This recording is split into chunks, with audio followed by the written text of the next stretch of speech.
વચનામૃત પાન 110 મોક્ષમાળા શિક્ષા પાઠ 72 32 યોગ તેમાંના આપણે 22 વાક્યો સુધી વાંચી ગયા. હવે 23મો યોગ તે મૂળ ગુણે પંચમહાવ્રત વિશુદ્ધ પાળવા. મૂળ ગુણે પંચમહાવ્રત વિશુદ્ધ પાળવા. વિવેચનમાં 5 મહાવ્રત એ મૂળ ગુણ છે. તેને શુદ્ધ એટલે અતિચાર ન લાગે તેમ પાળે. તેને અતિચાર ન લાગે તેમ પાળે. દરેક વ્રતની 5 ભાવના છે તે વિચારે. અતિચારથી વ્રત તૂટે નહીં પણ મલિન થાય. આત્મશુદ્ધિ માટે 5 મહાવ્રત જ્ઞાની પુરુષે ઉપદેશ્યા. જે મુનિ માટે મહાવ્રત છે અને શ્રાવક માટે ગુણવ્રત છે. તે મૂળ ગુણ છે પણ તેને શુદ્ધ એટલે અતિચાર ન લાગે તેમ પાળે. મૂળ ગુણે પંચ મહાવ્રત વિશુદ્ધ રીતે પાળવા. તેમાં અતિચાર એટલે દોષ ન લગાડવા. મુનિઓને માટે પંચ મહાવ્રત, શ્રાવક માટે એના જ છે અહિંસા, સત્ય, ચોર્ય, બ્રહ્મચર્ય અને પરિગ્રહ ત્યાગ. પંચ મહાવ્રત કહો અથવા ગ્રસ્ત માટે પંચ અણુવ્રત કહો. દેશે વ્રત સંપૂર્ણ મુનિ પાડે પણ દેશે એટલે અંશે શ્રાવક પણ પાડી શકે. હવે એના માટે દરેક વ્રતની 5 ભાવનાઓ છે તે વિચારે. શા માટે? કે જેથી અતિચાર લાગે નહીં. અતિચાર એટલે દોષ લાગવાથી વ્રત તૂટે નહીં પણ મલિન થાય. અને વારંવાર અતિચાર સેવે તો વ્રત તૂટવાનો પણ વખત આવી શકે. હવે એ 5 આ મહાવ્રતની 5 ભાવનાઓ શું છે તે સહસુખ સાધનમાં પાન 543 પર આ બધી બતાવી છે. તેમાં એમ કહ્યું, તેમાં પહેલી અહિંસા વ્રત પાળવા માટેની ભાવનાઓમાં શું કહ્યું તો કે વચન ગુપ્તિ, મન ગુપ્તિ, ઈર્યા સમિતિ, આદાન નિક્ષેપણ સમિતિ અને જોઈ તપાસીને ભોજન કરવું એ 5 અહિંસા વ્રતની 5 ભાવનાઓ છે. વચન ગુપ્તિ જેટલું નહીં બોલે, નહીં બોલાવો 9 ગુણ. જેટલું ઓછું બોલે એટલું કર્મબંધ ઓછો થાય. મન ગુપ્તિ મનને પણ વશ રાખે. ઈર્યા સમિતિ એટલે ચાલવામાં પણ અનેક જીવની હિંસા થઈ શકે એટલે 2 ડગલા આગળ જોઈને ચાલે. તે પછી મુનિ હોય કે ગ્રસ્તને મળે છે કે મુનિને પાપ લાગે ને ગ્રસ્તને ન લાગે એવું નથી. એટલે એને પણ 2 ડગલા આગળ જોઈને કોઈ જીવ મરે નહીં એમ ચાલવું. પછી આદાન નિક્ષેપણ સમિતિ લેવું મૂકવું કંઈ પણ કરવું હોય તે યત્નપૂર્વક કરવું. અને ભોજન અથવા પાન એટલે કોઈ પીવાની વસ્તુ હોય એમાં કોઈ જીવજંતુ તો નથી એ પૂરેપૂરી તપાસીને જોવું. અર્થાત હિંસા ન થાય કોઈ પણ વાક્યમાં. આપણને વચન પણ કોઈને એવા બોલીએ કે સામા માણસને દુઃખ થાય તો એ પણ હિંસા છે. એટલે વચનની ગુપ્તિ. કોઈનું બુરું ચિંતવીએ અરે એમાં પણ જો એને ખબર પડે કે એને મારું બુરું ચિંતવ્યું તો પણ એને દુઃખ થાય. કોઈને કિંચિત માત્ર પણ કાયથી, વચનથી કે મનથી દુઃખ ન થાય એમ વર્તવું એ અહિંસા વ્રતની 5 ભાવનાઓ છે. પછી સત્ય વ્રતની 5 ભાવનાઓ. સત્ય માણસ કયા પ્રકારે બોલી શકે? જૂઠ. સત્યનું વિપરીત જૂઠ. જૂઠ માણસ કયા પ્રકારે બોલી શકે અથવા અસત્ય કેવી રીતે બોલી શકે તો કે ક્રોધને વશ માટે ક્રોધનો ત્યાગ કરવો. લોભને વશ પણ જૂઠ બોલે, ભયને વશ પણ બોલે, કોઈ ડરનો માર્યો જૂઠ બોલે, હાસી મશ્કરીમાં પણ જૂઠ બોલે. 4 તો આ. અને 5મું જે કંઈ પણ બોલવું તે જ્ઞાની પુરુષોએ જેમ કહ્યું તેમ બોલવું. શાસ્ત્રોમાં જેમ ઉપદેશ્યું તેમ જ બોલવું. સત્ય પણ કરુણામય બોલવું. સામા જીવને કોઈ પણ પ્રકારે દુઃખ ન ઉપજે તેમ સત્ય બોલવું. જેમ કે હરણ ગયા હોય પૂર્વ દિશામાં, આપણને ખબર હોય, ત્યાં કોઈ કસાઈ આવીને પારધી પૂછે શિકારી કે કઈ દિશામાં ગયા, અને આપણે પૂર્વ દિશામાં કહી દઈએ તો મારી નાખે. માટે સત્ય હોવા છતાં આ સત્ય છે. તે વખતે આપણે એને કહી દઈએ પૂર્વ દિશામાં નહીં, પશ્ચિમ દિશામાં ગયા છે, તો એ જૂઠ નથી. કેમ કે આશય પર આધાર છે.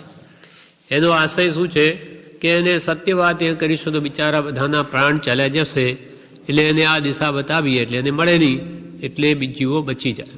એ લક્ષ્ય જ્યાં અહિંસાનો છે ત્યાં દેખાવે જૂઠ હોવા છતાં પણ સત્ય છે.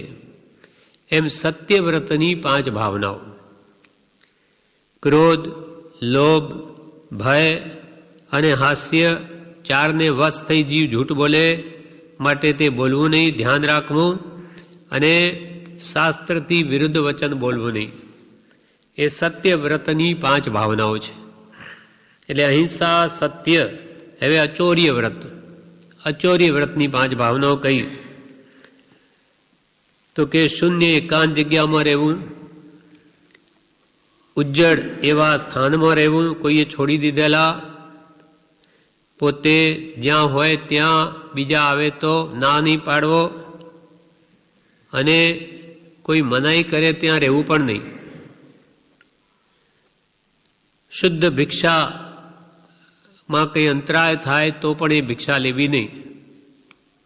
અને સાધર્મીઓ સાથે કજિયા, કંકાસ, ક્લેશ કરવો નહીં. એ પણ બધી ભાવ ચોરી છે. માટે અચૌર્ય વ્રતની આ 5 ભાવનાઓ પણ પાળવી. બધું આ સત્સુખ સાધનમાં આપેલું છે. 543 ઉપર. હવે બ્રહ્મચર્ય વ્રતની 5 ભાવનાઓ. શુદ્ધ રીતે બ્રહ્મચર્ય પાળવા માટે આ મહાપુરુષોએ કહ્યું. એક તો સ્ત્રી સંબંધીની કથાઓનો ત્યાગ કરવો. કથાઓ કહેવી નહીં કે સાંભળવી પણ નહીં, જેથી સ્ત્રીઓ પ્રત્યે રાગ ઉત્પન્ન થાય એવી કોઈ કથા આપણા મુખે કહેવી નહીં, કોઈ કહે તો સાંભળવી નહીં, અર્થાત વાંચવી પણ નહીં. મનોહર કાનિયા વગેરે અનેક આવું અશ્લીલ સાહિત્ય જગતમાં છપાય તે કદી વાંચવા નહીં. બીજું, સ્ત્રીઓના અમુક અંગોનો રાગ ભાવથી જોવાનો ત્યાગ કરવો. ત્રીજું, પૂર્વે ભોગવેલા ભોગોનું સ્મરણ કરવું નહીં. ચોથું, કામોદ્દીપક એવા પુષ્ટ રસો લેવા નહીં. અને પાંચમું, શરીરનો સંસ્કાર કરવો નહીં. એટલે એની શોભા કેમ વધે એમ રંગબેરંગી કપડાં પહેરી અને શરીર કે અલંકાર આદિ પહેરીને શણગારવો નહીં, એની શોભા કરવી નહીં. એ બ્રહ્મચર્ય વ્રત શુદ્ધ રીતે પાળવાની 5 ભાવનાઓ છે. હવે 5મું, પરિગ્રહ ત્યાગ વ્રતની 5 ભાવનાઓ. તેમાં ઇષ્ટ કે અનિષ્ટ એવા 5 ઇન્દ્રિયોના પદાર્થો કે જે વડે આપણું મન આકર્ષિત થાય અથવા અણગમો ઉત્પન્ન થાય એવા કોઈ પણ વિષયોમાં રાગ દ્વેષ કરવો નહીં, પણ એનાથી દૂર રહેવું અથવા જે મળે તેમાં સંતોષ ભાવ રાખવો. એ પરિગ્રહ ત્યાગ વ્રતની 5 ભાવનાઓ છે. આ પ્રમાણે અહીંયા 23મું વાક્ય કૃપાલે કે મૂળ ગુણે પંચ મહાવ્રત વિશુદ્ધ પાળવા. એટલે 5 મહાવ્રત એ મૂળ ગુણ છે, તેને શુદ્ધ રાખવા, એટલે અતિચાર ન લાગે તેમ પાળવા. એમ દરેક વ્રતની 5 ભાવનાઓ છે તે વિચારે. કેમ કે અતિચારથી વ્રત તૂટે નહીં પણ મલિન થાય. મલિન થતા ના તૂટવાનો સંભવ આવે. હા છે, એ આગળ જ બતાવે છે કૃપાલજી 24મા વાક્યમાં. ઉત્તર ગુણ તો 84 લાખ છે, લાખ. એ પણ આગળના વાક્યમાં બતાવશે. હવે અતિચાર લાગતા વ્રત તૂટે એના ઉપર એક દ્રષ્ટાંત છે, કૃપાલજી પોતે આપ્યું. પુંડરીક અને કુંડરીક, 2 ભાઈઓ. 2 સત્પુરુષનો ઉપદેશ સાંભળીને દીક્ષા લેવાનો ભાવ થયો. કુંડરીકે દીક્ષા લીધી એટલે પુંડરીક પછી રાજ્ય સંભાળવામાં રહ્યો. પણ એની પણ નિરંતર એવી ભાવના રહે છે કે ભગવંત મારો પણ અવસર ક્યારે આવશે કે હું પણ દીક્ષા લઈશ. ખરેખર જન્મ સાર્થક તો એથી જ થાય એમ એ વૈરાગ્ય ભાવ સહિત રાજ્યપાલન કરે છે. હવે ત્યાં શું થયું, કુંડરીકે 1000 વર્ષ ચારિત્ર પાળ્યું, છતાં પછી મન ચલિત થઈ ગયું, મારે તો આ નહીં જોઈએ. એટલે શું કરે, હવે કે મને ભાઈ આ ઘરમાં આવવા દેશે કે નહીં, હા રાજ્ય આપશે કે નહીં, એમ વિચારીને પોતાના રાજ્યના બગીચામાં ત્યાં શહેરમાં આવીને ગો મુપત્તિ ઝાડને લટકાવી ને ત્યાં રહેલ છે નીચે. માળીએ આ જોયું, માળીએ જોયું કે અહો આ તો રાજાના ભાઈ છે. એટલે જઈને રાજાને કહ્યું પુંડરીકને કે આપના ભાઈ પધાર્યા છે, પણ ઓઘા મુપત્તિ તો ઊંચે લટકાવી દીધા છે. એટલે એમને શંકા થઈ છે શું એને ચારિત્ર નથી પાળવું, દીક્ષા પાળવી નથી, મૂકી દેવી છે કે શું? એટલે ત્યાં આવે છે, જુએ છે કે ખરેખર એની તો એવી ભાવના છે. તો કે ભાઈ તારી એવી ભાવના હોય તો એમ કર, તું રાજ્ય લઈ લે, આ તારા ઓઘા મુપત્તિ મને આપ. પણ આ યોગ્ય નથી, તું આ કરે છે.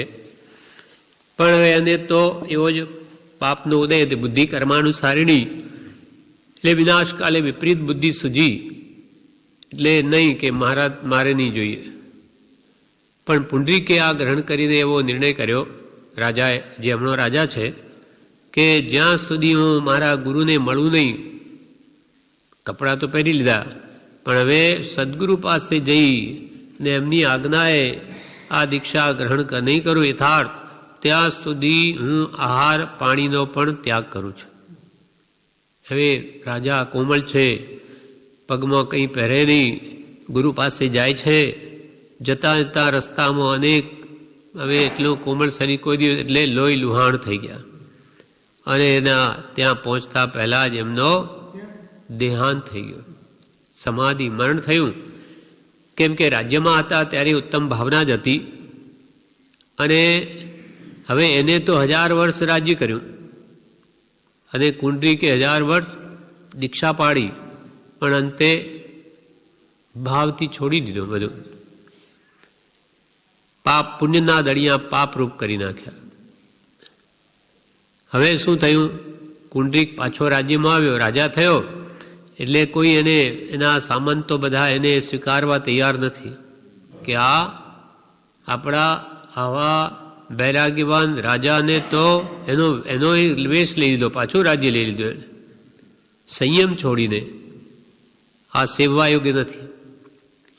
એણે રાજ્યમાં આવ્યો એટલે તે દાડે ખૂબ ખાધું, અને એના કારણે રાત્રે બીમાર પડ્યો. કુંડરીક એટલે કોઈ સેવા કરતું નથી, કેમ કે એના ચારિત્રહીનપણાને લઈને અથવા એના કર્મે કરીને એના પ્રત્યે કોઈને પ્રેમ ના આવ્યો. એટલે એને વિચાર કર્યો કે આ મારા સામંતો મારી સેવા નથી કરતા, હવે મને ઠીક થવા દો, સવારમાં બધાને જોઈ લઈશ, મોતના ઘાટ ઉતારી દઈશ. શું સમજે છે આ બધા? હવે આખી રાત પોતાના મંત્રીઓ કે સૈનિકો કે સેવકો પ્રત્યે એવી ભાવના કરી દુર્ધ્યાન રૌદ્ર ધ્યાન કરીને તે જ રાત્રે મરી જઈ અને 7મી નરકમાં ગયો. અને પુંડરીક જેને 1000 વર્ષ દીક્ષા પાળી છે, એ જ ઉત્તમ ભાવ ટકાવી અને અંતે સમાધિ મરણ કરી. વેશ તો હજુ લીધો જ છે હમણાં જ મુનિનો, છતાં ભાવથી શુદ્ધિ છે, એટલે ભાવથી શુદ્ધ રીતે પાલન કરતા હતા. તો એ મરીને દેવલોકમાં જાય છે. 1000 વર્ષ ઘરમાં રહ્યા દેવલોકમાં, અને સંયમ પાળ્યો નરકમાં.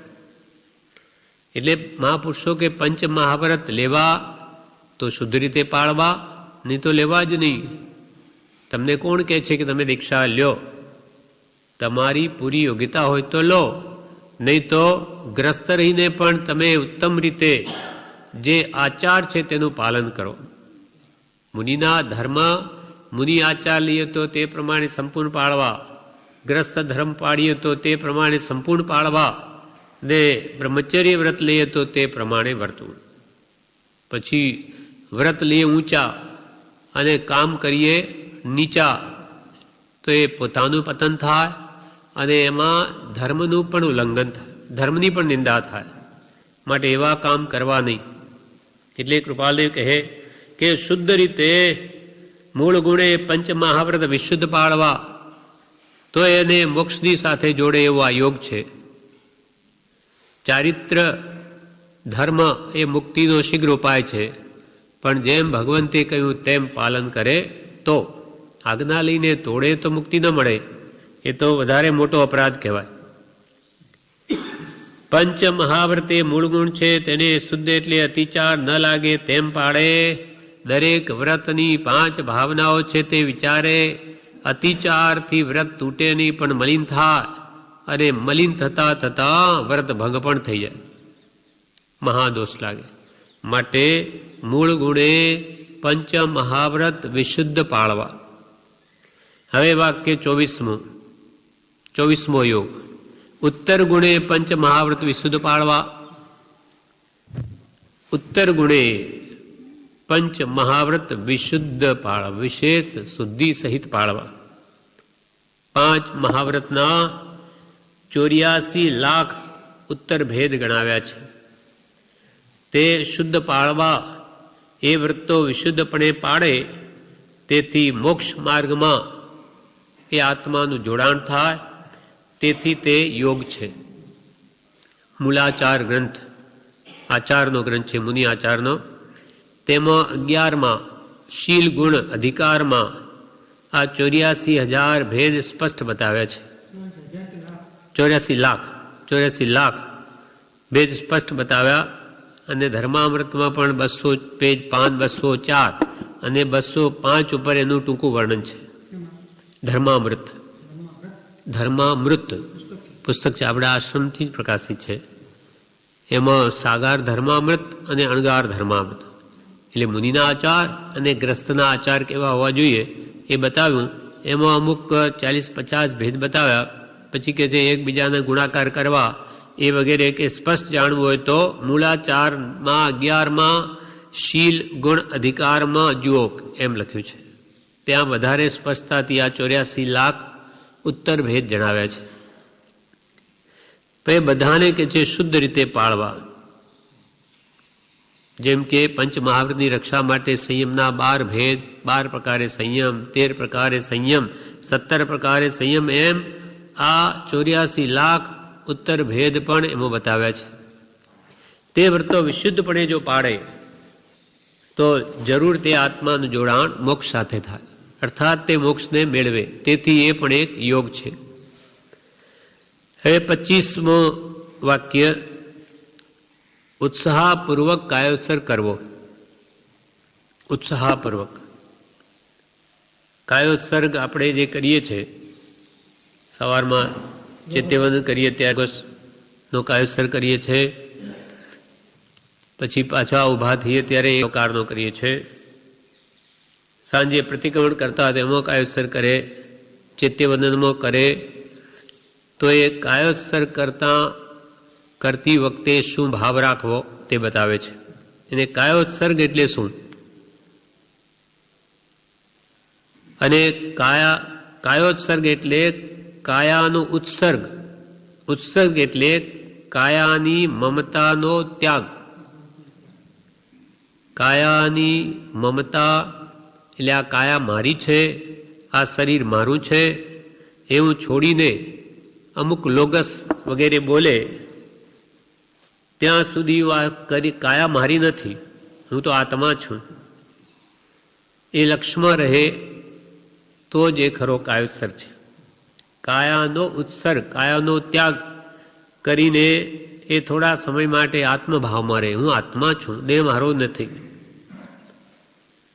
કાયા અને આત્મા જુદા ન જાણે ત્યાં સુધી કાયોત્સર્ગ વાસ્તવિક નથી.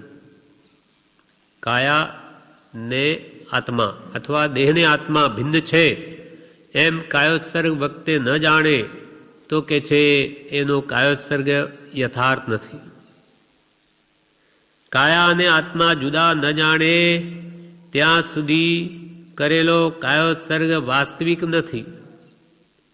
કાયા તરફથી વૃત્તિને રોકી આત્મા તરફ વાળવી. દેહ હું હા દેહ છું, ફલાણો છું એ ભાવ તો એને દ્રઢ છે જ, પણ હવે આ દેહ તે હું નહીં, હું દેહાદિ સ્વરૂપ નથી, દેહ સ્ત્રી પુત્ર આદિ મારા નથી, શુદ્ધ ચૈતન્ય સ્વરૂપ અવિનાશી એવો હું આત્મા છું. એમ આત્મભાવના કરતા રાગ દ્વેષનો ક્ષય થાય. એટલે કાયા પ્રત્યેની ગાઢ મમતા અને તોડવા માટેનો અભ્યાસ છે. એટલે કે હું તો આત્મા છું, આ દેહ તે મારું સ્વરૂપ નહીં. કમસે કમ કાયોત્સર્ગ કરે ત્યાં સુધી તો કે છે ધ્યાનમાં રાખે, અને કાયોત્સર્ગ પણ ઉત્સાહપૂર્વક કરવો, ખૂબ ભાવથી કરવો. ઉત્સાહપૂર્વક એટલે ભાવથી કાયોત્સર્ગ કરવો. કાયાથી કરે એટલું પૂરતું નથી. આપણી બધી ક્રિયા કાયાથી થાય છે, એમાં મન તો જોડાતો નથી, આત્મા મન ભટકતું રહે. એટલે એ કહે છે કે એટલા પૂરતું નથી, એનાથી કંઈ આત્મભાવ દ્રઢ નહીં થાય. એટલે કાયાથી કરે માત્ર એટલું પૂરતું નથી, કાયાથી ને ભાવથી કરે. કાયાથી કાયોત્સર્ગ કરે પણ એની સાથે ભાવનું જોડાણ કરે. કાયાથી અને ભાવથી કરે તેના ઉત્થિત વગેરે ભેદ છે. ઉત્થિત એટલે ઉત્થાન, ચડતા પરિણામથી કાયોત્સર્ગ કરે. કાયોત્સર્ગથી થાકે નહીં, શરીર દુઃખે છતાં ડગે નહીં. બ્રહ્મચારી આખી રાત કાયોત્સર્ગ કરતા, અથવા કૂવાના કાંઠા પર ઊભા રહીને, કાં મકાનની ઊંચી છાજલી પર રહીને, કે પડે તો નીચે સીધા દેહ છૂટી જાય. એટલે કેટલી બધી સ્થિરતાથી એ કરી શકતા હતા. એમ શરીર દુઃખે છતાં ડગે નહીં, થાક લાગે નહીં, કર્મ છૂટે છે એમ લાભ માને કે આ બધું હું કરું છું તેથી મારા કર્મ નિર્જરે છે. દેહ દુઃખમ મહાફલમ, દેહને દુઃખ થાય એ મહાફલ છે. કેમ કે એની પ્રત્યેની આસક્તિ કંઈ પણ ગયા વગર કોઈ દેહને દુઃખ આપે નહીં. દેહ મારો છે જ નહીં, એને મારું માનીને બહુ એને પોસ્યું છે, માટે એને દુઃખ પડે એમાં મને પડતું નથી એવો ભાવ ઉપજે તો જ આવી રીતે દેહ દુઃખમ મહાફલમ માની શકે. જેમ કે એક દ્રષ્ટાંત છે, એક રાજા ચંદ્રાવતંસક નામનો રાજા, એ રાત્રે એક દિવસે કાયોત્સર્ગ કરતા હતા. એટલે એવો મનમાં વિગ્રહ કર્યો કે આંગણામાં દીવો બળતો હતો એના રાજમહેલમાં. એટલે કે આ દીવો જ્યાં સુધી સળગતો રહેશે ત્યાં સુધી કાયોત્સર્ગ કરીશ. એટલે કે કલાક 2 કલાક બીજું દીવો કેટલો સળગતો રહે. એટલે એણે તો એ પ્રમાણે આ વિગ્રહ નિયમ લઈને ધ્યાનમાં ઊભા રહી ગયા. હવે ત્યાં શું બન્યું, દાસી આવી. એણે જોયું કે હો મહારાજ તો અહીંયા ધ્યાનમાં ઊભા, અંધારું થઈ જશે, એટલે થોડુંક તેલ ખૂટે કે નવું લાવીને પૂરી દે. આમ કરતાં એમને ઊભાના ઊભા જોયા. એ દાસીએ પણ વારંવાર આખી રાત આવું કર્યું. મહારાજને અંધારું થઈ જાય, પણ મહારાજનો તો એવો નિયમ છે કે આ જ્યાં સુધી એ ઓલવાય નહીં ત્યાં સુધી કાયોત્સર્ગ પાળી શકે નહીં. આખી રાત ઊભું રહેવું પડ્યું, પણ દ્રઢતાથી ડગ્યા વગર રહ્યા. અને સવારમાં તો જેવો પગ ઉપાડવા જાય છે બધું લોહી જામી ગયું, પડી ગયા, અને ત્યાં દેહાંત પણ થઈ ગયું, સમાધિ મરણ થયું, મરીને દેવલોકે ગયા. પણ કહેવાનો મતલબ કે એક નિયમ કર્યો છે, કાયા તે મારી નથી. એવી રીતે ભલેને દેહ ત્યાગ થઈ જાય તો પણ ડગે નહીં, થાકે નહીં, તો કે છે કાયોત્સર્ગ સાચો. અને એમાંથી કર્મ છૂટે છે.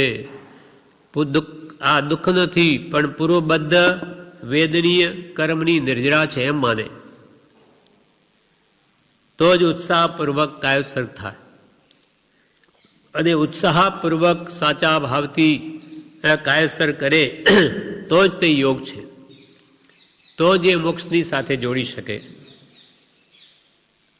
બાકી તો સવારમાં આપણે બોલીએ છીએ કે કાય ત્યજનમય હોય કાય સબકો દુઃખદાયી.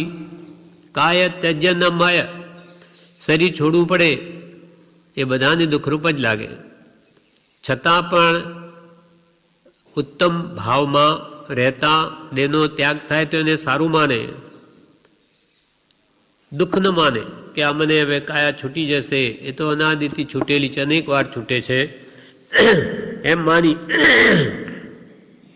અને કાયાનો ઉત્સર્ગ કરે, એટલે કાયાને પોતાની માને નહીં, તો જ એનું જોડાણ મોક્ષ સાથે થઈ શકે. કાયાથી હું ભિન્ન છું એમ લાગે ત્યારે જ કાયાનું આ નાશવંત સ્વરૂપ લક્ષ્યમાં આવે છે. આ દેહથી હું ભિન્ન છું, આ કાયા તો નાશવંત છે, જ્યારે હું તો શાશ્વત છું, મારો કોઈ કાળે નાશ નથી. એમ દેહ ભાવ છોડવા કાયસર કરે ઉત્સાહપૂર્વક તો એ યોગ છે. એટલે કૃપાલ કે ઉત્સાહપૂર્વક કાયોત્સર કરવો. હવે સમાધિ શતકની ગાથા લખે છે દેહાંતરગતિર બીજ દેહે અસ્મિન્નાત્મ ભાવના બીજમ વિદેહ નિષ્પત્તેરાત્મનેવાત્મ ભાવના. સમાજ શતક 74મી ભાવના. એનું ગુજરાતી બ્રહ્મચારી કર્યું. બીજા દેહો તણુ બીજ આ દેહે આત્મભાવના વિદેહ મુક્તિનું બીજ આત્મામાં આત્મભાવના. આત્મામાં આત્મભાવના એ તો મોક્ષનું બીજ છે, અને દેહમાં આત્મભાવના એ સંસારનું બીજ. બીજા દેહો તણુ બીજ, બીજા નવા દેહ જન્મવાનું બીજ શું? તો કે આ દેહે આત્મભાવના, આ દેહ તે જ હું, અને હું દેહાદિ સ્વરૂપ નથી, એ તે આત્મભાવના. વિદેહ મુક્તિનું બીજ, દેહરહિત થવાનું બીજ. એટલે કૃપાલદેવે આપણને આ મંત્ર આપે છે, હું દેહાદિ સ્વરૂપ નથી, એ મુક્તિનું બીજ છે, દેહરહિત થવાનું બીજ છે, આત્મભાવ પોષવાનું બીજ છે. એટલે આમાં જ કૃપાલે કીધું એમ આત્મભાવના ભાવતા જીવ રહે કેવળ જ્ઞાન રહે. એ જ ભાવ અહીંયા કે છે દેહમાં આત્મભાવના કરે તો નવો દેહ મળે. દેહમાં આત્મભાવના કરે તો નવો દેહ મળે. સંસાર ભાવ છે દેહ, એ પૂતગલનો બનેલો, અનાદિથી એના પ્રત્યે એને રાગ તો છે જ, અને એ જ હું, એ હું, દેહ તે જ હું, દેહ તે જ હું એમ કરવાથી દેહ ભાવ જ ગાઢ થાય, અને એનું ફળ સંસાર આવે. નવા દેહ ધારણ કરવા પડે દેહ પ્રત્યે મમત્વને લઈને. એટલે દેહમાં આત્મભાવના કરે તો નવો દેહ મળે, અને આત્મામાં આત્મભાવના કરે તો દેહથી રહિત થાય. અને આત્મામાં આત્મભાવના કરે તો તે દેહથી રહિત થાય. કાયાનું સ્વરૂપ જાણીને આ કાયા તજવાયુગ છે એનો અભ્યાસ કરવા કાયોત્સર્ગ છે.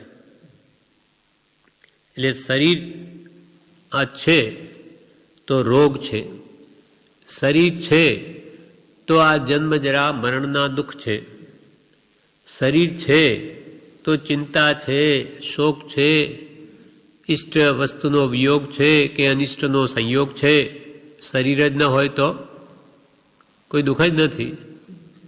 એટલે સર્વ દુઃખનું મૂળ આ કાયા છે, જેને આપણે સર્વ સુખનું મૂળ માનીએ છીએ. ત્યારે જ્ઞાની પૂછો કે સર્વ દુઃખનું મૂળ જ કાયા. એવી આ કાયાનું સ્વરૂપ જાણીને આ કાયા તજવાયુગ છે. એટલે સડણ પડણ ને વિધ્વંસણ જે કાયાનું સ્વરૂપ છે, એ કાયાનો મોહ ખરેખર વિભ્રમ જ છે.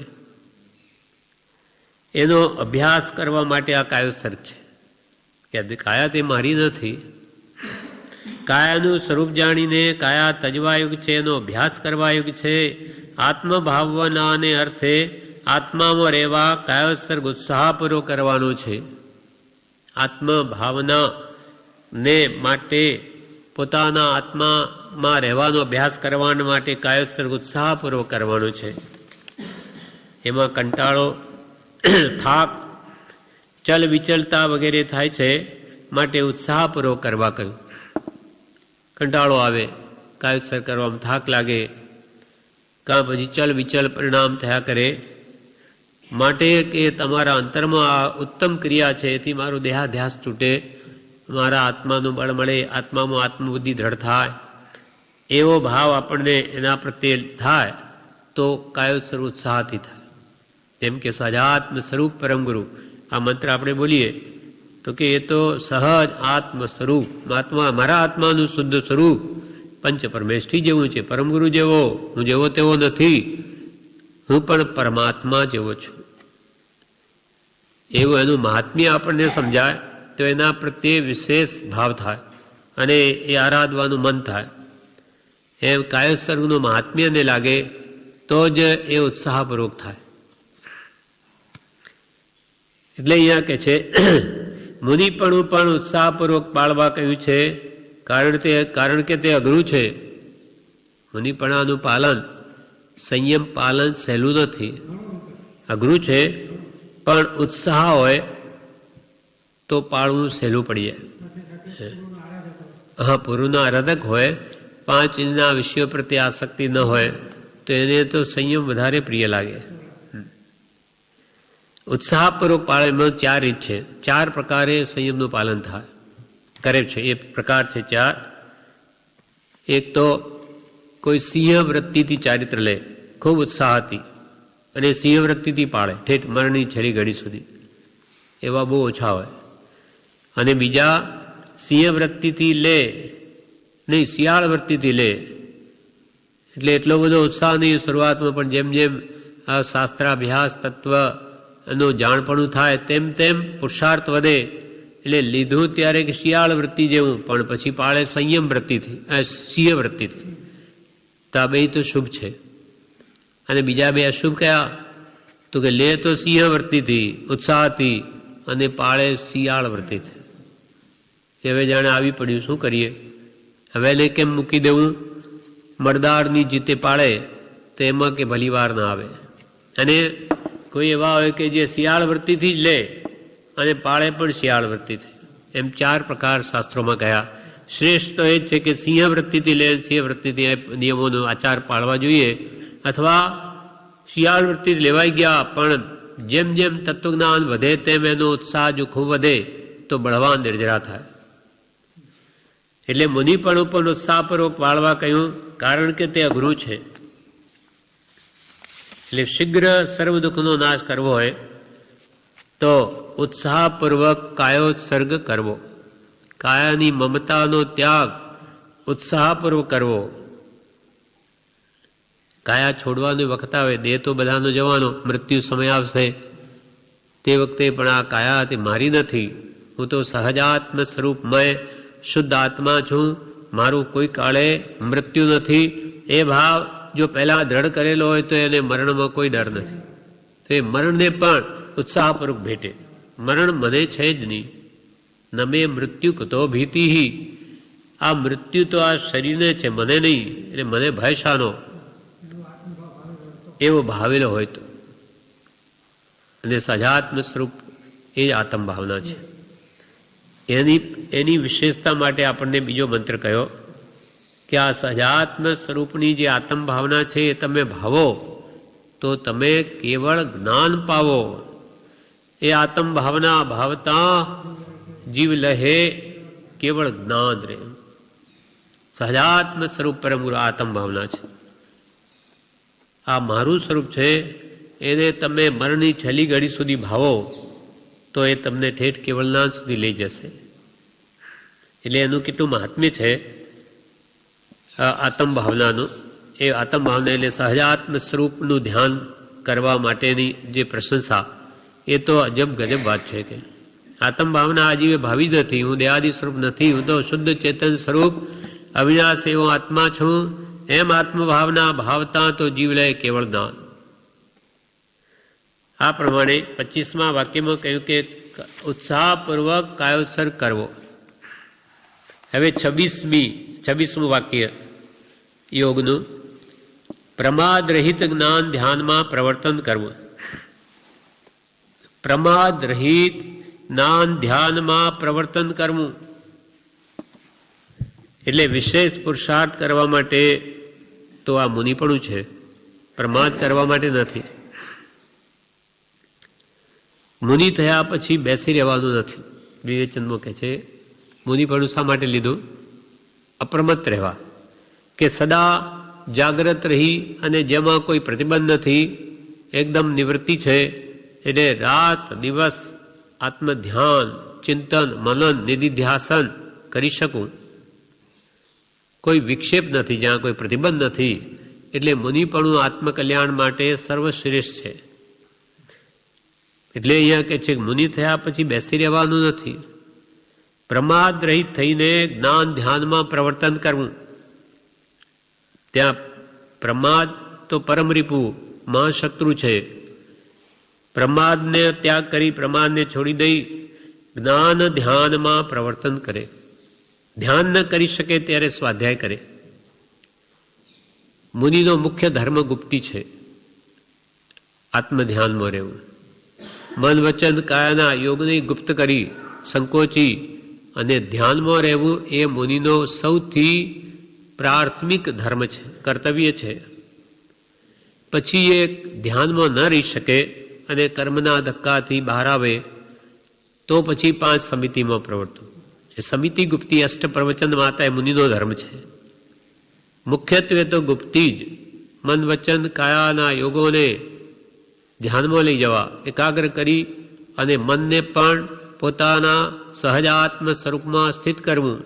કેમ કે આત્મજ્ઞાન ત્યાં મુનિ, પણ આત્મજ્ઞાન જેને થયેલું તે સાચા મુનિ. એટલે મુખ્યત્વે તો ધ્યાન અવસ્થા છે મુનિની, પણ કર્મના ધક્કાથી અને ત્યાંથી પાડી દે, રહી ન શકે નિરંતર ધ્યાનમાં. જો 48 મિનિટ તે ધ્યાનમાં રહે તો કેવળ જ્ઞાન થઈ જાય. એટલે પાછા પડે, પાછા પુરુષાર્થ કરીને આગળ વધે, પાછા ધ્યાનમાં જાય, સાતમામાં પાછા છઠ્ઠે આવે. એમ ઝૂલાની જેમ છઠ્ઠે સાતમે છઠ્ઠે સાતમે એ મુનિ મહાત્મા આત્મજ્ઞાનીઓ ઝૂલે છે. એમને તો જવું છે શ્રેણી માંડવી છે, એનામાં પુરુષાર્થ એ છે, પણ કર્મના ધક્કાથી પાછા પડી જાય. એટલે કે પ્રમાદ રહિત થઈ અને જ્ઞાન ધ્યાનમાં પ્રવર્તન કરવું એ મુનિનો ધર્મ છે. ધ્યાનમાં ન રહી શકે ત્યારે સ્વાધ્યાય કરે, શીખે, વાંચે, વિચારે. એ અપ્રમત્ત થવાનો માર્ગ એ જ મોક્ષ માર્ગ છે. મુનિ તો સદા આત્મવિચારે કરીને મુનિ તો સદા જાગ્રત રહે. પ્રમાદીને સર્વથા ભય છે, અપ્રમાદીને કોઈ રીતે ભય નથી. જે અપ્રમાદી છે, નિરંતર પુરુષાર્થી છે, એવા આત્મજ્ઞાની મહાત્માને કોઈ ભય નથી. પ્રમાદીને તો સર્વથા ભય. પ્રમાદમાં દેહ ત્યાગ થાય, ખોટી ગતિ થઈ જાય. જ્યારે હંમેશા જાગ્રત રહે. આત્મ ઉપયોગમાં દશા જેની છે, અનુભવ લક્ષ્ય પ્રતીત વૃત્તિ વય નિજ ભાવમાં પરમાર્થે સમકીત, એવા આત્મજ્ઞાની મહાત્માનો ઉપયોગ સદા જાગ્રત હોય. એટલે જ એને બંધ નથી. જો 2 ઘડીથી વધારે પ્રમાદ થાય તો નીચે આવી જાય, નીચે ગુણ સ્થાને. એટલે ખૂબ સજાગ્રત રહે છે અને જ્ઞાન ધ્યાનમાં જ પ્રવર્તે. મૂળ તો એમનો ઉદ્દેશ્ય આત્મધ્યાનમાં રહેવાનો જ હોય, કેમ કે ત્યાં અનંત સુખ છે, પણ ત્યાં રહી નથી શકતા. એટલે એ સ્વાધ્યાય કરે, કોઈને ઉપદેશ આપે, શાસ્ત્ર લખે, આવી શુભ ક્રિયામાં શુદ્ધના લક્ષ્ય પ્રવર્તે. પાછું જો એ વળ જામે તો પાછા જતા રહે ધ્યાનમાં. આત્મનાની મહાત્માનું ધ્યાન સ્વાધ્યાય સિવાય બીજું કોઈ કર્તવ્ય જ નથી. અને મુનિ થઈને પણ એવું ન કરે, પ્રમાણમાં પડ્યો રે તો ઠેઠ નિગોદમાં ચાલ્યો જાય પાછો. એવું દ્રષ્ટાંત આપણને પૂજામાં આવે છે ભાનુદત્ત મુનિનું. ભાનુદત્ત મુનિ 14 પૂર્વ ભણ્યા હતા, પણ પ્રમાદમાં પડ્યા રહ્યા. તેથી અંતે મરીને ઠેઠ નિગોદમાં ગયા. આ બધું ખાઈ પી સુઈ રહે, કઈ શાસ્ત્ર વાંચન વિચાર કે આત્મધ્યાન કરે નહીં. તેનું ફળ શું આવ્યું? નિગોદ ભયંકર દુઃખ આવ્યા. એટલે હા, આ નરક કરતા અસંખ્યાત ગણું અનંત ગણું દુઃખ છે એમ કે છે. આ સૂક્ષ્મ નિગોદમાં તો અનંત ગણું દુઃખ છે. કે સાતમી કેવું નિગોદનું સ્વરૂપ બતાવ્યું? સૂક્ષ્મ નિગોદ. અહીંયા પણ ઠાંસી ઠાંસીને ભરેલી છે, આપણને દેખાતી નથી. એ જીવો કેટલા દુઃખી છે તેનું વર્ણન ભગવતી સૂત્રમાં કર્યું છે કે એક જીવ સાતમી નરકમાં જાય ત્યાં 33 સાગરોપમનું આયુષ્ય છે. એ 33 સાગરોપમના કેટલા સમય થાય? અસંખ્યાત સમય થાય, કોઈ ગણતરી જ નહીં. એટલી વાર ફરી નરકમાં જાય અને એ બધું દુઃખ ભેગું કરો તેના કરતોય કે છે અસંખ્યાત ગણું દુઃખ એ નિગોદનો સૂક્ષ્મ નિગોદનો જીવ એક સમયમાં અનુભવે છે. મરે એ જીવો એટલું બધું દુઃખ અનુભવે છે. આપણે કલ્પનામાં ન આવે એવી આ બધી વાતો છે. પણ એવું હશે ત્યારે જ્ઞાનીઓ કહ્યું છે. એટલે પ્રમાદનું કેટલું બધું ભયંકર પરિણામ આવે છે. એટલે કહ્યું કે પ્રમાદ પરમ રિપુહુ, પ્રમાદ તો એ તો મહાશત્રુ છે આપણો. એના જેવો કે કોઈ બીજો શત્રુ નથી. આટલું દુઃખ કોઈ ના આપી શકે જેટલું પ્રમાદ આપે. પણ આ જીવને અનાદિથી પ્રમાદમાં રતિ છે, મીઠાશ આવે. પણ કૃપાલ કે રાતી કરવા જેવું ત્યાં કંઈ દેખાતું નથી. પણ આ જીવને અનાદિથી તેમાં પ્રીતિ છે. એને પ્રમાદ ગમે, કંઈ ઉત્તમ કામ કરવામાં આળસ આવે. અને એનું આ ભાનુદત્ત મુનિ પ્રમાદથી પડ્યા એ આપણે પૂજામાં કહીએ છીએ, તેમાં બોલે છે, આપણે પૂજામાં આવે છે. ભાનુદત્ત પુરવધર પડિયા રે, દર્શનાવળી કર્મની પૂજામાં. ભાનુદત્ત પુરવધર પડિયા રે, જોતે જોતા જ્યોતન જડિયા રે. જોતે જોતા કે એ કેવા પડ્યા કે દીવો લઈને ક્યાંય શોધીએ છીએ, ક્યાંય જડતા નથી. ક્યાં ગયા? કઈ ગતિમાં પેસી ગયા? ભાનુદત્ત પુરવધર પડિયા રે, જોતે જોતા જ્યોતન જડિયા રે. એ બેનો જગત પિતરાણી રે, મોટા મોટા મુઝવિયા પ્રાણી રે. એ બેનો જગત પિતરાણી રે. કઈ બહેનો? આ નિદ્રા નિદ્રા, પ્રચલા પ્રચલા, આ બધી આ દર્શનાવળી કર્મના ભેદ છે. આ ઊંઘ, નિદ્રા નિદ્રા નિદ્રા, પ્રચલા પ્રચલા, ગાઢ, આ બધું આળસ પ્રમાદે એને ક્યાં ભાનુદત્તે લઈને ફેંકી દીધા કે જ્યોત લઈને જડવા શોધવા જેવી તે મળતા નથી. બહેનો એટલે આ બહેનો બે, નિદ્રા નિદ્રા પિતરા. આપણે એ બહેનો જગત પિતરાણી, પિતરાઈ બહેનો છે કે કાકા બાવાની, કે એ બહેનો જગત પિતરાણી રે. મોટા મોટા મુંજવ્યા પ્રાણી, મોટા મોટા આવા 14 પૂર્વધારીઓને પાડી નાખ્યા તો આપણા જીવનનું શું ગજું છે? માટે કૃપાલ કે અમે અપ્રમત્ત રહેવું, હંમેશા જાગ્રત રહેવું. પ્રમાદીને તો સર્વથા ભય છે, અપ્રમાદીને કોઈ રીતે ભય નથી.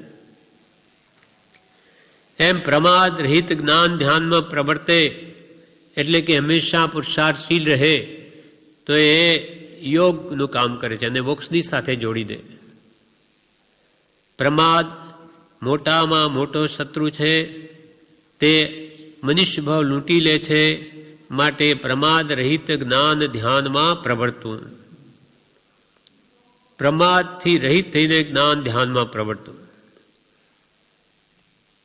અપ્રમત્ત થવાનો એ માર્ગ છે. કયો? સ્વાધ્યાય ભક્તિ વગેરે કરે તો એ જીવને અપ્રમત્ત બનાવે. મુનિઓને જે ધ્યાનની વાત કરી મુખ્યત્વે એ કૃપાલદેવે અપૂર્વ સ્તરમાં કહી છે. આત્મસ્થિરતા 3 સંક્ષિપ્ત યોગની, મુખ્યપણે તો વર્તે દેહ પર્યંત જો. ઘોર પરિસહ કે ઉપસર્ગ ભયે કરી, આવી શકે નહીં તે સ્થિરતાનો અંત જો, અપૂર્વ અવસર એવો ક્યારે આવશે. આત્મસ્થિરતા, આત્મા મન વચન કાયાની સ્થિરતા એટલે કે ગુપ્તિ. આત્મસ્થિરતા ત્રણ સંક્ષિપ્ત યોગની, મન વચન કાયા યોગને સંક્ષિપ્ત કરીને આત્મધ્યાનમાં લીન રહે. આત્મસ્થિરતા ત્રણ સંક્ષિપ્ત યોગની મુખ્યપણે તો ક્યાં સુધી? દેહ પર્યંત, દેહ છૂટી જાય ત્યાં સુધી આત્મધ્યાનમાં જ રહેવું. આ ભગવાનની તો મુખ્ય આજ્ઞા છે. પણ ન રહી શકે ગુપ્તિમાં તો સમિતિમાં પ્રવર્તે. એટલે મુખ્યપણે તો વર્તે દેહ પર્યંત જો, અને તે પણ ઘટતી જાતી નહીં. ઘોર પરિશ કે ઉપસર્ગ ભય કરી. એ આત્મસ્થિરતામાં ઘોર પરિશ આવે, ઘોર ઉપસર્ગ થાય તો પણ આવી શકે નહીં તે સ્થિરતાનો અંત જો, અપૂર્વ અવસર એવો મારો ક્યારે આવશે કે હું પણ આત્મજ્ઞાન સહિત આવી અડોલ કાય સર્ગમાં સ્થિતિ કરીને હું રહું, અને તે વખતે ગમે તેવા પરિસર ઉપસર્ગ આવે તો પણ ચલાયમાં નહીં થવું અને આત્મામાં જ લીન રહું. એવો અવસર એ વગન મારો ક્યારે આવશે? એવી આપણને ભાવના કરાવી છે. એમ પ્રમાદ રહિત થઈને જ્ઞાન ધ્યાનમાં પ્રવર્તવું એ મુનિનો ધર્મ છે. એટલે શીઘ્ર એને મોક્ષ સાથે એનું જોડાણ થાય. હવે 27મો યોગ. હંમેશા આત્મચારિત્રમાં સૂક્ષ્મ ઉપયોગથી વર્તવું. આત્મચારિત્રમાં સૂક્ષ્મ ઉપયોગથી વર્તવું. વિવેચન. મોક્ષ માર્ગમાં અભ્યંતર દ્રષ્ટિ કામની છે. તેથી આત્મચારિત્ર કહ્યું. વેશ વગેરે બાહ્ય ચારિત્ર છે. મુનિનો વેશ એ તો બાહ્ય ચારિત્ર થયું, પણ મોક્ષ માર્ગ તો માં તો અભ્યંતર દ્રષ્ટિ ઉપયોગી છે, કામની છે. બાહ્ય ચારિત્ર એને સહાયક છે, કેમ કે ત્યાં કોઈ વિક્ષેપ નથી, પ્રતિબંધ નથી. પણ બાહ્ય ચારિત્ર લઈને જો અંતર ચારિત્રનો લક્ષ્ય ન હોય તો કામ નહીં થાય. અને કૃપાલયને બાહ્ય ચારિત્ર નહીં આવ્યું, પણ અંતર ચારિત્ર ગુરુ રાજનું ભાંગે ભવસંતાપ. અંતરમાં જેને મુનિ દશા છે, ભાવ મુનિ છે, એવી અભ્યંતર દ્રષ્ટિ જેની છે એ મોક્ષ માર્ગમાં કામની છે. નિર્ગ્રંથ ભાવ મુનિ છે. એટલે હંમેશા આત્મચારિત્રમાં, અહીંયા આત્મચારિત્ર શબ્દ વાપર્યો, બાહ્ય ચારિત્ર નહીં, આત્માની અંદરનું અંતર ચારિત્ર. સ્થિરતાથી ઉપયોગને બહાર જવાની દે, સૂક્ષ્મ ઉપયોગથી રાખે વર્તવું, તો એ મોક્ષ સાથે એને જોડે. હંમેશા આત્મચારિત્રમાં સૂક્ષ્મ ઉપયોગથી વર્તવું. સૂક્ષ્મ ઉપયોગ એટલે વૃત્તિ ક્યાં જાય છે તેની તપાસ રાખે. બહારની આપણે ક્રિયામાનો કરીએ, ભક્તિ કરીએ, સત્સંગ કરીએ આપણા માટે, પણ મન ક્યાં રહે છે? મનને શું પ્રિય છે? એ ક્યાં ફરે છે? કેમ કે બંધ મોક્ષની વ્યવસ્થા તો અંતરંગ મન ઉપર છે. મન એવો મનુષ્યાણામ કારણમ બંધ મોક્ષયો. બંધનું કારણ પણ મન અને મોક્ષનું કારણ પણ મન છે. એટલે ચોકી તો મન ઉપર રાખવાની છે. આ જીવ શું કરે? બધે બાહ્ય સાધનો બધા કરે અને આપણે તો ભક્તિ થઈ ગઈ, બધું થઈ ગયું, પણ મનમાં કંઈક ભાવ ઉપજ્યો કે કંઈ વિષય કસાયથી પાછા હટ્યા, એમ અંતરંગ જો લક્ષ ન હોય તો ક્રિયાઓ તો આવી અનંતવાર કરી છે. સૂક્ષ્મ ઉપયોગ એટલે વૃત્તિ ક્યાં જાય છે તેની તપાસ રાખે. પોતાનું વર્તન સૂક્ષ્મ ઉપયોગથી તપાસે. સૂક્ષ્મ દ્રષ્ટિથી પોતાના દોષ જુએ, મધ્યસ્થતાથી, તો ખ્યાલ આવે. સહેજે એને નહીં પકડાય, પણ હંમેશા મારામાં કયા કયા દોષો છે ત્યાં દ્રષ્ટિ રહે તો એને ખ્યાલ આવે. પોતાનું વર્તન સૂક્ષ્મ દ્રષ્ટિથી તપાસે. સૂક્ષ્મ ઉપયોગ ન રાખે તો મહાવ્રત લીધા હોય તો પણ અવિરતિમાં જતો રહે. મહાવ્રત લીધા હોય તો અવિરતિમાં જતો રહે, જો ત્યાં ધ્યાન ન રાખે તો. મોટા મોટા નાની પુરુષો પણ પડી ગયા, તો આપણા જેવા પામરો આવા નિમિત્તો કોઈ પણ પડવાના સેવે તો શું ન પડે? પડે જ.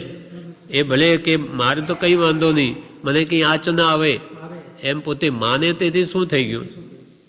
મહાપુરુષો જે ના પાડે તેનાથી આપણે વિરુદ્ધ વર્તીએ તો આપણું પતન જ છે એમ સમજવું. કેમ કે એ લોકોએ બહુ બહુ વિચાર કરી અનુભવીને બધા નિયમો ઘડ્યા છે આપણા આત્માના કલ્યાણ માટે. આપણી શુદ્ધિ બની રહે, આપણા વ્રતોને આંચ ના આવે અને ઠેઠ મોક્ષ સુધી આપણે મુક્ત થઈ શકીએ એના માટે યોજના કરી છે. એટલે પોતાનું વર્તન સૂક્ષ્મ ઉપયોગથી તપાસે, સૂક્ષ્મ ઉપયોગ ન રાખે તો મહાવ્રત લીધા હોય તો પણ અવિરતિમાં જતો રહે. મહાવ્રત પંચ મહાવ્રતધારી મુનિ થયો હોય એ પણ પાછો રાગદ્વેષ વાળો મોહ વાળો બની જાય જો જાગૃતિ ન રાખે તો. પ્રભુશ્રીજી ધ્યાનમાં વૃત્તિ ન રહે તો ખેંચીને લાવે એવો પુરુષાર્થ કરતા, સૂક્ષ્મ ઉપયોગ રાખતા. અને એમ કહે કે પ્રભુ અમારે તો અંતરંગ યુદ્ધ ચાલે છે. આપણને લાગે કે આ મહાત્માને શું છે, નવરા બેઠા છે. નવરા નહીં, અમારે તો કે ઘણું કામ છે. અનંત ભાવ એક ભાવમાં ટાળવા છે. તો કેટલો બધો અંતરંગ પુરુષાર્થ છે. આ બાજુથી કે પરિણામ બેસી જાય, આ બાજુથી કાઢે, આ બાજુથી ઘૂસે, સંકલ્પ વિકલ્પ આવે એને કાઢવા રૂપ યુદ્ધ ચાલે છે. કેમ કે અંતરંગ સૂક્ષ્મ ઉપયોગથી જુએ છે કે મારું મન ક્યાં જાય, શું કરે છે. એટલે કૃપાલદેવ કે મુનિ શું જોઈએ તમારે? તો કે પ્રભુ મારે તો એક તો સમકિતની માંગણી છે અને બીજું મનથી ભાવથી બ્રહ્મચર્યની દ્રઢતા એની માંગણી છે. કેમ કે પોતાના ગુરુએ, સાંપ્રદાયિક ગુરુ હરકચંદજીએ આ બ્રહ્મચર્ય મનથી પાલન થાય ત્યારે પૂછ્યું, ત્યારે એકાંતરા ઉપવાસ કયા? એકાંતરા ઉપવાસ કરો, એક દિવસ જમો એક દિવસ નહીં. તો પણ કંઈ નહીં થયું 5 વર્ષમાં. એટલે કૃપાલદેવને કહ્યું કે મારે આ મતલબ 5 વર્ષથી કરું છું છતાં મનથી પાલન થતું નથી. ત્યારે કૃપાલદેવે કેવો સરસ ઉપાય બતાવ્યો. નાની ઉપાય જે બતાવે એ દોષ જાય જ. એમણે તો એક ઉપવાસ કહ્યા, એમને ઉપવાસે નહીં કહ્યા. ખાઓ જમો પણ નીરસ ભોજન કરો. રસવાળું કોઈ ભક્ત તમારા પાત્રમાં નાખી દે, બીજાને આપી દેજો, તમે નહીં ખાશો. તો ખાતા પાલન મનથી થઈ ગયું અને એમણે આહાર છોડાવી દીધો તો એ નહીં થયું. નાની જાણે છે, જેમ નિષ્ણાત વૈદ્ય હોય તે જાણે કે આ રોગની સાચી કઈ દવા છે. સદગુરુ વૈદ્ય સુજાણ, ગુરુ આજ્ઞા સમ પથ્ય નહીં ને ઔષધ વિચાર ધ્યાન. એમ સૂક્ષ્મ ઉપયોગ જો ન રાખે તો મહાવ્રત એટલે દીક્ષા કે કોઈ પણ જાતનો ત્યાગ લીધો હોય તો પણ અવિરતિમાં જતો રહે. જ્ઞાને સફળ વૃત્તિ છે પણ એ ત્યાગનો જ ત્યાગ થઈ જાય. સમિતિ ગુપ્તિ પાડે, સમિતિ અને ગુપ્તિ પાડે જ. ભગવંતે કહ્યું તેમ સમિતિમાં આજ્ઞાએ વર્તે, યોગની પ્રવૃત્તિમાં પણ સ્થિરતા અને ગુપ્તિનો લક્ષ્ય રાખે. એટલે જ્યારે સમિતિમાં પ્રવર્તે મુનિઓ સ્વાધ્યાય ભક્તિ આદિમાં, ત્યારે પણ એનો લક્ષ્ય તો ક્યારે હું ગુપ્તિમાં જાઉં એ જ હોય. યોગની પ્રવૃત્તિ, મન વચન કાયની પ્રવૃત્તિ કરે ત્યારે પણ સ્થિરતાનો એટલે ગુપ્તિનો લક્ષ્ય રાખે. સ્વાધ્યાય વગેરેમાં પણ આત્મલક્ષ્ય વાંચે, પોતાના આત્માના લક્ષ્ય, બીજાના નહીં. મારા આત્માની શુદ્ધિ થાય, મને આ ભાવ સમજાય, દ્રઢ થાય, એના માટે વાંચે, બોલે. એમ સમિતિપૂર્વક વર્તવામાં પણ સૂક્ષ્મ ઉપયોગપૂર્વક વર્તે, સ્વલક્ષ્ય આરાધના કરે, બીજાના માટે નહીં. એમ સમિતિપૂર્વક જ્યારે બહાર વર્તવું છે, મુનિનો ધર્મ તો ગુપ્તિ, આત્મધ્યાન ન કરી શકે તો સમિતિ. સમિતિમાં પછી એને કાં તો સ્વાધ્યાય કરે, શાસ્ત્ર લખે, કાં ઉપદેશ આપે, તો ત્યાં પણ પોતાનો આત્મલક્ષ ભૂલે નહીં, નહીં તો પરલક્ષી સાધના થઈ જાય. એમ સમિતિપૂર્વક વર્તવામાં પણ સૂક્ષ્મ ઉપયોગ પરિવર્તે, કેવળ અંતર્મુખ થવાનો જ્ઞાનીનો માર્ગ છે.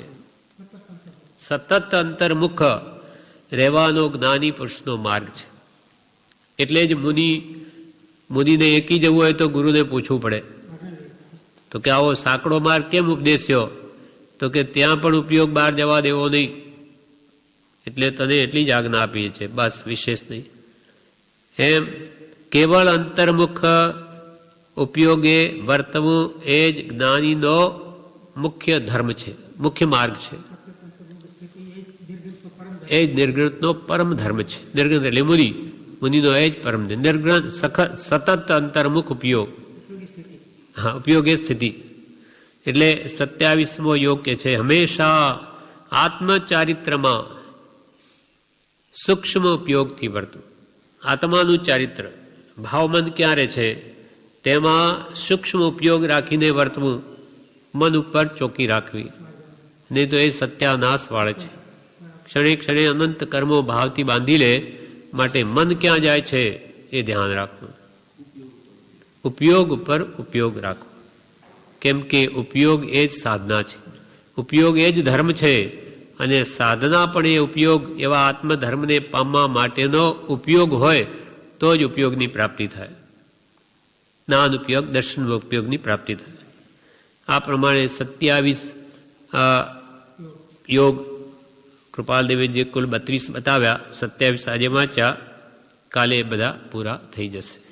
પછી પાછો પ્રવેશિકામાં યોગનો પાઠ છે, એ પછી આપણે લઈશું.